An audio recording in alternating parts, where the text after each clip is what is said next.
तुम मुझे खून दो, मैं तुम्हें आजादी दूंगा। ये नारा जिसने बुलंद किया था, उससे जुड़े हुए लोग आज जंतर मंतर पे खड़े हुए और क्या कह रहे हैं?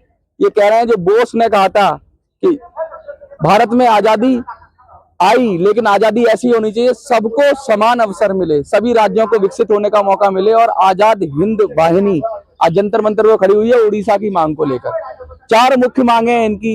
एक तो इनकी बात कर रहे हैं गोदावरी नदी की बात कर रहे हैं, दूसरा रेलवे के जोन की बात कर रहे हैं, तीसरा ये बात कर रहे हैं महानदी की, और चौथा पॉइंट इनका क्या है सर? चौथा पॉइंट अनएम्प्लॉयमेंट है। अनएम्प्लॉयमेंट की बात कर रहे हैं। बेसिकली कहीं तो ऐसा हो रहा है कि आंध्र को फायदा मिलता जा रहा है, और चाहे गोदावरी की बात करें तो बांध बन रहा है वहां पर, और इनके क्षेत्र में बहुत सारे लोगों को डिस्प्लेसमेंट का सामना करना पड़ रहा है, लोगों को हटना पड़ रहा है। तो उड़ीसा का क्या फायदा?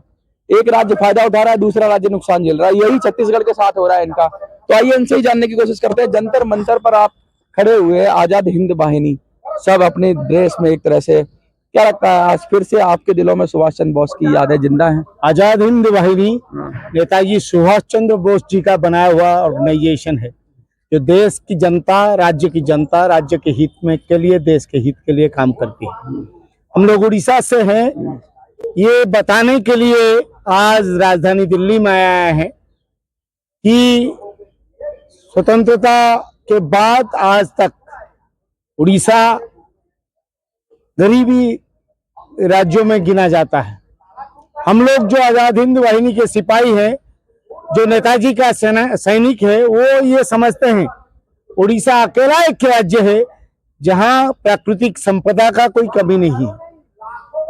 ऐसा प्राकृतिक संपदा देश के और कोई राज्य में है नहीं, फिर भी उसका सही इस्तेमाल नहीं हो पाने के कारण उड़ीसा गरीबी राज्यों में गिना जाता है।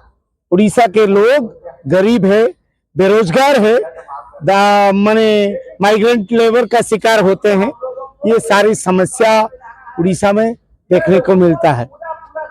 आप अगर देखेंगे उड़ीसा में रत्न गर्भा है, हम लोग बोलते हैं उड़ीसा रत्न गर्भा है। रत्न का रत्न का गर्भ है ये उड़ीसा में आपके रत्न, जिसको अपने साथ मिलाने के लिए इन 40s हिटलर ने कोशिश किया, दो बार उड़ीसा में बॉम्बिंग किया ताकि वो प्राकृतिक संपदा को अपने साथ मिलाए और उसको व्यवहार करके सारे वर्ल्ड पे वो कब्जा कर सके। सम्राट अशोक की बात करें तो कलिंग था उस समय, तो वहां भी उन्होंने, सम्राट अशोक ने हमला किया। उड़ीसा वो तब से शुरू से एक संग्रामी भूमि रहा, संग्रामी, हरा नहीं पाए। जो धरती नेताजी की जैसा स्वतंत्रता संग्रामी को जन्म दिया है, आज वो धरती केंद्र सरकार के उपेक्षा का शिकार हो रहा है। उस उपेक्षा के चलते ईस्ट कोस्ट रेलवे जोन जो भुवनेश्वर में है, उसका, जिसका हेडक्वार्टर भुवनेश्वर में है, पिछले दिनों उससे एक मेजर डिवीजन, वॉल्टियर डिवीजन, जो देश का पुरातन रेलवे डिवीजन है, उसको निकाल दिया गया। क्यों? कारण है कि चंद्रबाबू नायडू जी का पार्टी आंध्र प्रदेश के समर्थन में केंद्र में मोदी जी का सरकार चलता है। उनको संतुष्ट रखने के लिए कुछ भी कर रहे हैं, वो कुछ भी करने के लिए तैयार है।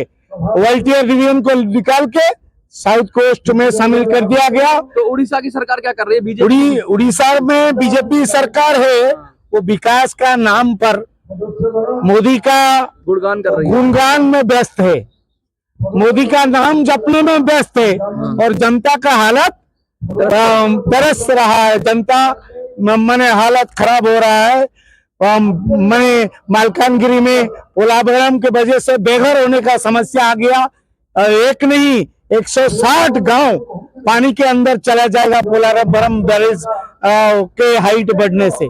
दूसरा तरफ हम मांग करते हैं, आज भी जो माइनिंग एरियाज है, जहाँ का रेलवे लाइन दूसरे राज्यों से माने अटैच्ड है, हम लोग क्लेम करते हैं कि जैसे झारसुगुड़ा हुआ, केंदुझर हुआ, बालेश्वर हुआ, मयूरभंज हुआ, ये सब राज्य के जो ये सब जिलाओं में जो रेलवे लाइन है, जो उड़ीसा के सीमा के अंदर है, उसको ईस्ट कोस्ट रेलवे में लाया जाए। हम लोगों का डिमांड है, उड़ीसा का लाइफ लाइन है महानदी, उड़ीसा का सबसे बड़ा नदी, जो नदी का पानी को छत्तीसगढ़ सरकार बैरेज बनाकर इलीगल प्रोसेस से पानी को रोक रहा है, कंपनियों को बेच रहा है और उड़ीसा के लोगों को बारिश के दिनों में भी पानी मिलने से उड़ीसा का लोग नहीं मिलने से उड़ीसा का लोग तरस रहा है। उसका प्रतिवाद करने के लिए आज हम इधर जंतर मंतर में आए हैं, ताकि ये केंद्र के सरकार को पता चले उड़ीसा का लोग चुप नहीं बैठेगा। उड़ीसा का लोग जब उनको लूट किया जा रहा है कई तरीकों से, दिल्ली मिनरल का लूट हो रहा है, लेकिन उड़ीसा में बेरोजगारी का कोई लिमिट नहीं है। दिल्ली देखेंगे लाखों का तादाद में नौजवान माइग्रेंट लेबर बनने के लिए दूसरे राज्य और दूसरे देश में चला जाता है, मजबूरी है, कहीं उसका वो लाइफ लेके लौटता है, कोई कहीं जीवन उसका माने नहीं लौटता उसके परिवार के साथ, उसका निधन हो जाता है, ये स्थिति है।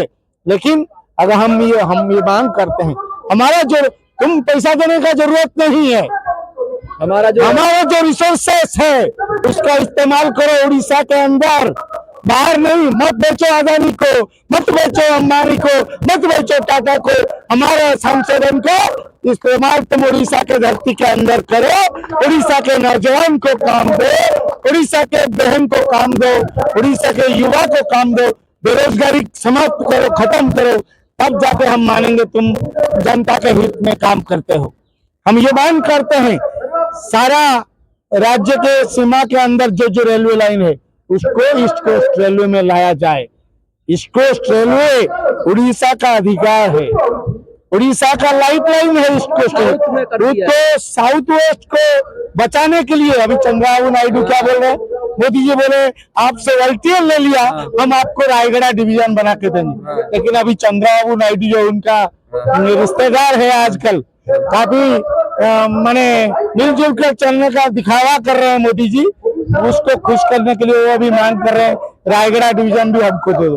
कल को वो मांगेंगे ईस्ट कोस्ट भी हमको दे दो, और मोदी जी ताली मार के उसके सिग्नेचर खुशी सिग्नेचर कर देंगे, ये लगता है हमको। उड़ीसा का नौजवान जो जैसे कि आप बोले अशोका के आगे झुका नहीं, तो लड़ा, ये दिल के कलिंगा माटी है, ये उत्कल जननी है, ये जो धनी है अपना आपदा से, किसी को आगे हाथ बढ़ाने का जरूरत नहीं। एक बार हाथ उठाने से उड़ीसा का जनता, देश का सरकार हिल सकता है। ये हम बताने के लिए आज राजधानी दिल्ली में आए हैं। हम आप लोगों के जरिए गुजारिश करेंगे ये सरकार को, तानाशाही मत बनाओ, जनता का विश्वास जीतने के लिए, भरोसा जीतने के लिए उनका जो मांग है, ये जो 4 मांगे हैं, सारा railway line East Coast Railway में लाओ, जोन में लाओ।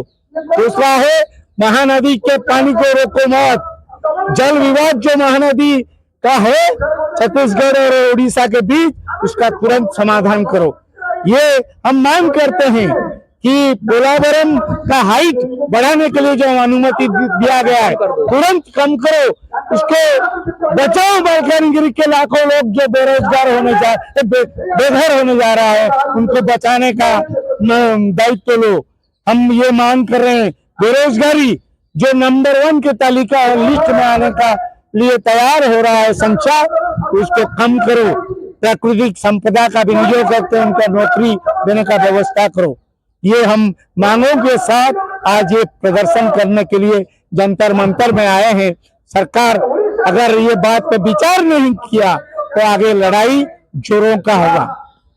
कहते हैं ये युद्ध की धरती नहीं है भारत, ये बुद्ध की धरती है। और बुद्ध भी कब आए, जब युद्ध हुआ। युद्ध कब हुआ, जब अशोका ने कलिंगा पर आक्रमण किया, तो कलिंग ने ये दिखा दिया, उड़ीसा ने ये दिखा दिया कि युद्ध कोई हल नहीं है। और उसके बाद अशोक बौद्ध धर्म की शरण में चला गया और उसने भी लड़ाई छोड़ दी। तो ये वो उड़ीसा के लोग हैं, जीवट लोग हैं, जो हार नहीं मानते हैं। ये सीधा सीधा कह रहे हैं मोदी जी, आपको चंद्रबाबू नायडू से कोई फायदा चाहिए लीजिए, लेकिन उड़ीसा का नुकसान मत करिए, उड़ीसा का हक मत मारिए। आप अपनी पॉकेट से दीजिए, देश की पॉकेट से दीजिए, उड़ीसा की पॉकेट से मत दीजिए। उड़ीसा को विकास चाहिए। ये लोग खड़े हैं, बहुत सारे आदिवासी लोग भी होंगे, अलग अलग धर्म जाति के लोग हैं, लेकिन एक ही बात कह रहे हैं कि उड़ीसा के साथ न्याय करिए।